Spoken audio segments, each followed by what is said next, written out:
Olá, estamos hoje aqui em mais um programa Papo Médico com o Dr. Robenilson Souza, hematologista, e vamos conversar sobre anemia. Doutor, o que vem a ser anemia?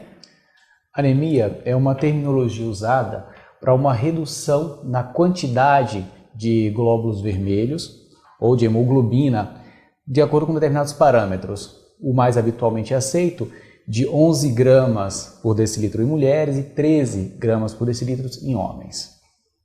E quais são as causas de uma anemia?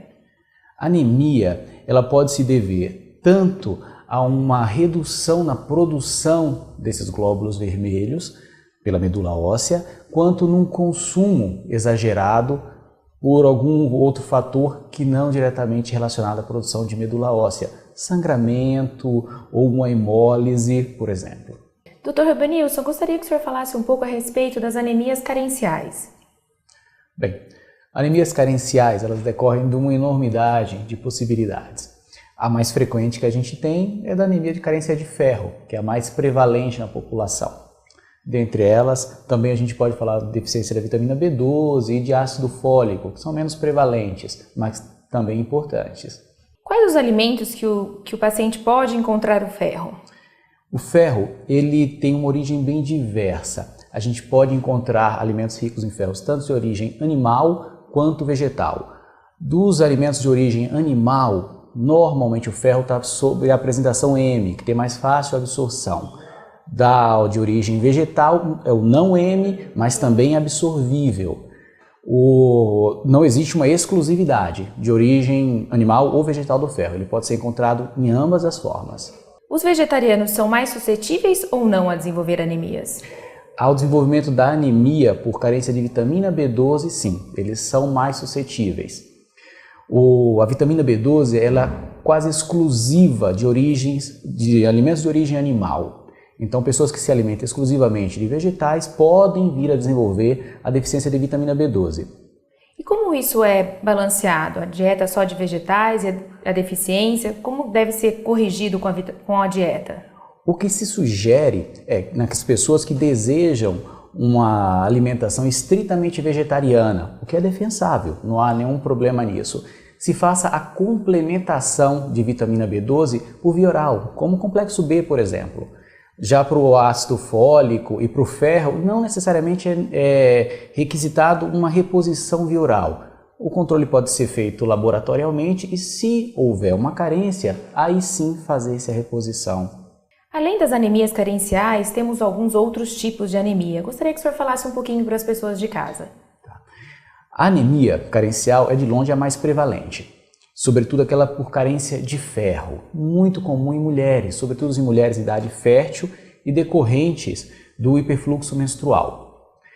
As outras carências vitamínicas B12 e ácido fólico, menos prevalentes, e existem as anemias por hipoprodução, também por uma doença primária da medula óssea, que são mais raras.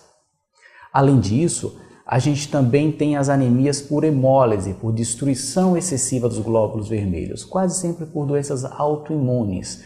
Então, a anemia muitas vezes é apenas o sintoma final de um processo patológico. A anemia falciforme, um tipo de anemia, ela é muito frequente em negros. Isso é real? Sim, ela é mais prevalente na população de origem africana. Mas num país miscigenado como o nosso, isso não é tão estrito. É muito comum no nosso país pessoas de pele clara, mas que tenham uma ancestralidade africana. Então isso não é determinante na hora da investigação. Quais as características, o que diferencia uma anemia carencial de uma anemia falciforme? A anemia carencial ela se dá por falta pura e simples de um substrato como ferro, B12 ou assim for. A anemia falciforme, assim como como a talassemia, ela se dá por uma mutação genética, em que existe uma alteração na produção, seja pela velocidade, no caso da talassemia, ou pela qualidade da hemoglobina produzida. Quais os sintomas de um paciente com anemia? A anemia, a depender da forma de anemia, ela vai se apresentar de modo distinto. Uma anemia carencial, como por exemplo a falta de ferro, ela vai se manifestar normalmente por um cansaço, por uma palidez cutânea, por dores em panturrilhas, por um cansaço que progressivamente vai se estendendo aos médios esforços. Uma anemia por carência de vitamina B12, ela muitas vezes se associa, além a sintomas de cansaço, palidez cutânea, alterações neurológicas, como formigamentos, parestesias em mãos e em pés. Outras anemias, como a anemia plásica, por exemplo, com a doença primária da medula, ela vai ser fundamentalmente caracterizada pela astenia, pela palidez cutânea, sem outros grandes sintomas associados. Mas nesse caso de uma doença medular primária, nós vamos ter outras alterações decorrentes das alterações dos leucócitos e de plaquetas, sangramentos ou infecções. O tratamento, então, das anemias basicamente é feito com medicações, via oral e dieta? Nas anemias carenciais, o tratamento é fundamentalmente repor o que está faltando. E, se possível, e quase sempre deve ser possível, tratar-se a causa dessa perda ou dessa não absorção. Nas anemias de doenças medulares primárias, a gente vai ter que tratar a doença medular primária para a correção da anemia. Enquanto isso não é possível, às vezes com transfusão para repor o que está faltando. Doutora, eu gostaria que o senhor falasse um pouquinho a respeito do tratamento não medicamentoso, o nutricional. Bem, o tratamento ou prevenção nutricional das anemias, ela se dá sobretudo aquelas anemias carenciais mesmo. A anemia por carência de ferro, a gente vai ter uma nutrição balanceada. Como a gente tinha falado, o ferro ele não é exclusivo de origem animal. Então, alimentos de origem vegetal também têm ferro disponível e absorvível. Grãos, sobretudo o feijão, que é a fonte mais comum da nossa nutrição, ele é muito rico em ferro. Outros grãos, como o grão de bico, também são muito ricos em ferro. Alimentos também vegetais, como folhas verdes, têm grande quantidade de ferro também, e até mesmo oleaginosas, como castanha, também tem uma boa quantidade de ferro e de uma forma muito bem absorvível. Dos alimentos animais, de origem animal, sobretudo as carnes mesmo, o fígado também é rico em ferro, mas assim, o mais básico é o bife, é o antigo bife, isso é um bom alimento rico em ferro. Gostaria de falar agora um pouquinho a respeito das anemias nas gestantes. Por que isso acontece? Bem, existe uma recomendação formal de uma ingestão que varia de 10 a 15 miligramas no indivíduo adulto de ferro por dia. Nas gestantes, essa necessidade é duplicada. Então, a nutrição da gestante, a gente espera que ela seja um pouco mais rica em ferro para que compense essa necessidade, mesmo porque muito desse ferro vai ser utilizado na construção do indivíduo em formação. Essa anemia gestacional traz algum problema para o feto?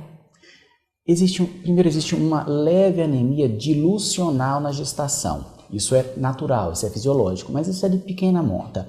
As anemias que realmente têm importância na gestação são sobretudo as anemias carenciais por uma não suplementação ou por uma redução na relação entre o que se necessita e o que está se ingerindo. Por isso, normalmente faz-se o controle regular na gestação.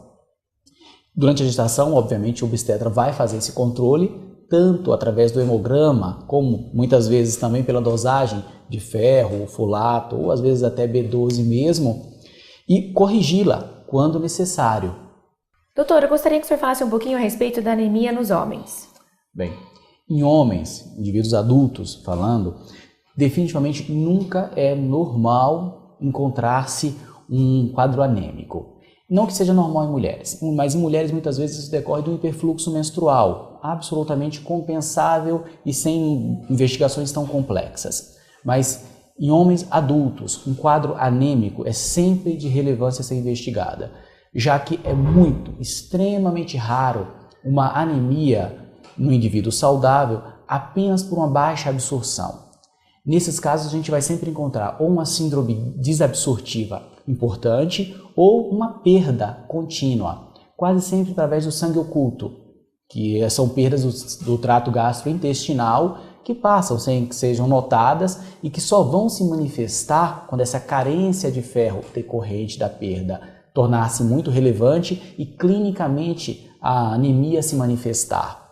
Quase sempre em homens, quando acontece a anemia, a gente acaba descobrindo ou tem uma alteração gástrica relevante, menos prevalentemente, ou, o que é mais habitual, a gente tem algum sangramento oculto no trato gastrointestinal. Indivíduos com mais de 40 anos de idade, se recomenda sempre que sejam feitos a endoscopia digestiva alta e, sobretudo, colonoscopia, pela prevalência de tumores ou outras alterações no trato intestinal baixo.